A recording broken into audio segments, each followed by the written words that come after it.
अस्सलाम वालेकुम, आदाब। आप देख रहे हैं स्टेट ऑफ ज़रा। मैं हूं आशिया खान। बात करें, आए दिन हमारे सामने हरासमेंट के मामले सामने आते ही रहते हैं, तो आज भी हमारे पास एक ऐसा ही मामला आया है।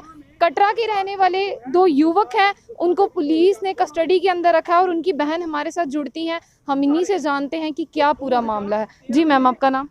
मेरा नाम शक्ति देवी और मैं कटरा से हूँ और मेरी शादी उधमपुर में हुई है। ये मैटर है मेरे भाइयों का और ये मैटर है 2017 का। ये 7 जून 2016 की 17 की बात है, जब मेरे ताया जी की डेथ हो जाती है। और डेथ के बाद 3 दिन के बाद उनके पास जो उन्होंने शादी नहीं की थी, वो अनमैरिड थे। लेकिन 3 दिन के बाद जो उनके घर में एक लेडी रहती थी रेंट बेसिस पे, किराए पे रहती थी, रेंट बेसिस पे रहती थी। वो रामनगर से हैं, वो हिस्ट्री शीटर है, तो वहाँ पे रहती थी वो। उनकी डेथ के 3 दिन के बाद वो रूम्स जो थे, बाकी वाले रूम्स 2-3 रूम्स, उनको हमने बंद कर दिया। तो वो उनके ताले तोड़ के वहाँ पे कब्जा करने लगती है। तो हम लोग उनको मना करते हैं, तो फिर हम पुलिस को इन्फॉर्म करते हैं और पुलिस भी मौके पर आती है और उनसे पूछती है कि क्या कर रहे हो आप लोग, ताले क्यों तोड़ रहे हो। लेकिन वो बोलती है कि बस हम ऐसे ही कर रहे थे, तो गोल मोल करके छोड़ देते हैं। मतलब पुलिस कोई कार्रवाई नहीं करती है। तो पुलिस मौके पे है, वो वीडियो भी हमारे पास है। उसके बाद थोड़े दिनों के बाद हमारे परिवार पे एक फौजदारी का केस डाल दिया जाता है, मारपीट का केस डाल दिया जाता है। उसके बाद कुछ दिनों के बाद एक और केस डाल दिया जाता है। 3-4 केस लगातार डाल दिए जाते हैं। उसके बाद बात है 22 अगस्त की 2018 की, कि हमारी दुकान में लड़ाई करते हैं वो आके। उस टाइम भी पुलिस उनके साथ थी। वो वीडियोग्राफी भी हमारे पास है। तो उसमें 3 लोग घायल होते हैं, 2 मेरे भाई हैं और मेरी चाची जी। कटरा हॉस्पिटल में उनका ट्रीटमेंट भी होता है, लेकिन कोई एफआईआर नहीं है, कोई इन्वेस्टिगेशन नहीं है कि मैटर क्या था और ये लड़ाई क्यों हुई।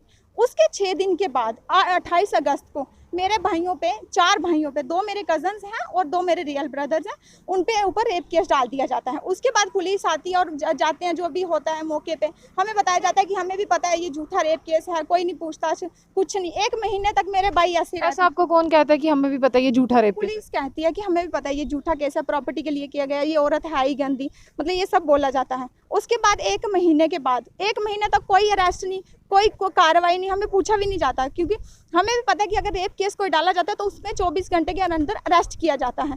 कि लेकिन हमें क्यों नहीं पूछा गया, क्यों नहीं किया गया? पूरे 1 महीने तक हमारे बच्चों के फोन की लोकेशन चेक की जाए, मैसेजेस देखे जाए, सब कुछ किया जाए। जिस एंगल से आपने इन्वेस्टिगेशन करनी है उस एंगल से की जाए। जो टेस्ट कराने हैं, नार्को टेस्ट कराना है, जो भी टेस्ट कराने हैं, हम उस टेस्ट को कराने के लिए तैयार हैं, लेकिन इन्वेस्टिगेशन की जाए।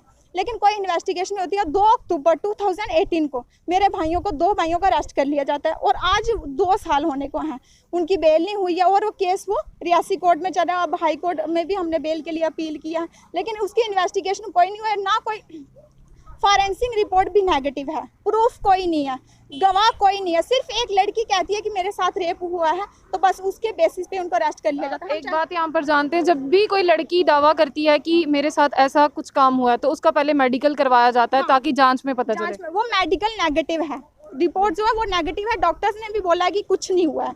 वो हमारे पास अभी भी फॉरेंसिक रिपोर्ट पड़ी हुई है, हम दिखा सकते हैं आपको। दिखाएं।